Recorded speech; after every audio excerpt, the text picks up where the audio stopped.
if you can hear the birds.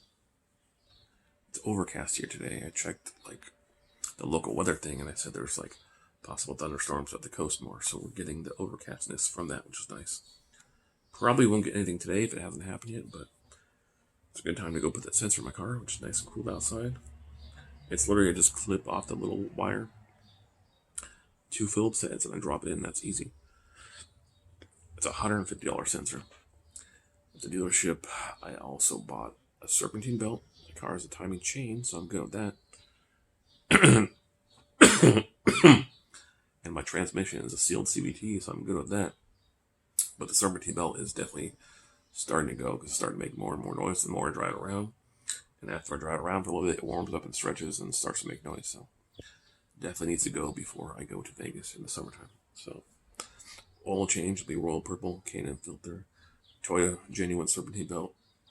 I believe the MAF sensor is a Delphi one, which I use, which if it lasts almost 40,000 miles, that's pretty good. So cabin air filter has changed. About a K&N cabin air filter, and it does give you a lot better airflow in your car. So you definitely get more AC, which is nice. And I can wash it out. And those don't require oil either. So I literally just take some simple green, rinse it out, and be good. Obviously, I'll clean out my K&N filter and re-oil that before I go. That way my gas mileage is tip-top. And that's about it. But I need my control arms, which I think I'll bite the bullet and just make an appointment at the dealership because I can make an appointment that day. My control arms will be done. $1,200 worth, but I'm sure they'll charge it almost just as much if I get a quote somewhere else because the labor is like $100 an hour.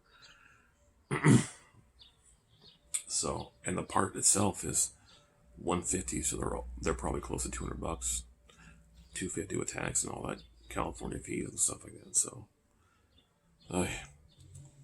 but this way, if I have a problem with the dealership, I can just go back and take care of it. If I have a problem with some random shop, whatever, there's going to be an issue.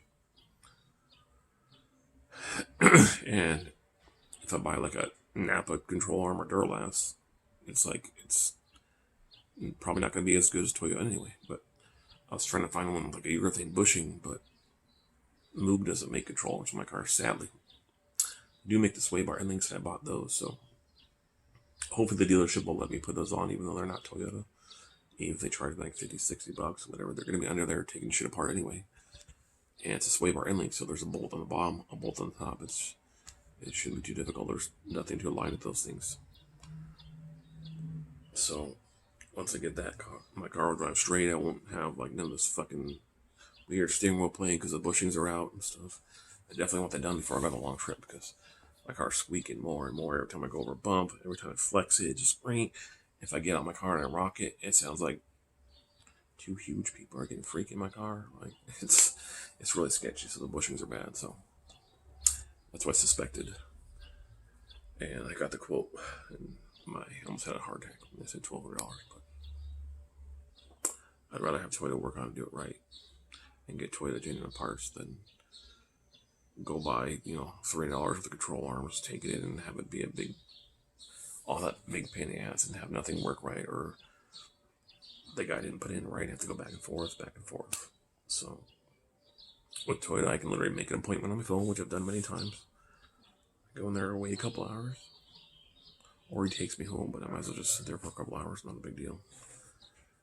Because my brakes, they literally did in a couple hours. I went home, and like by the time I got home, he called me in like 30 minutes. It was like stupid to take a 15-minute van ride or a 20-minute van ride each way. I'll just bring headphones, my battery bank, and I'll be good. But yeah, I think I'll just bite the bullet that way. It's easy and done with. I don't want it to like call this shop.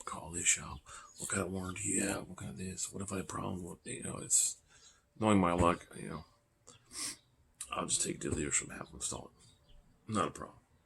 And the dealership will give me some kind of warranty, I'm sure lifetime or something with those. So a lot of control arms I was looking at, they're only 1-year warranty. So, and a control arm is not something you can just take off and return either. So that's why I'm moving towards just going to a dealership, because what are you going to do if you have to return control arms? Like you need those for your car to drive. So you would literally have to buy a new set of control arms, spend another $300 so you can put those on, and then take the old ones off and return those and get your money back. So it's just not worth it. I'm just gonna bite the bullet while I have unemployment and drop my car off, and I'm gonna make an appointment for early, that way they can have time to do it, and that way they're not busy. And I'll do it during the week too. So maybe, I don't know.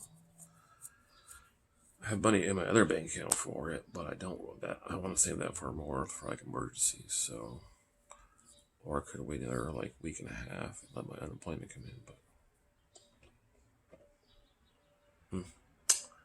also, I'm getting my last Corolla check, so I can actually do it on my other bank account. It shouldn't be a problem. Just $250 in parts, another $1,200 for control arms, and then my car will be good.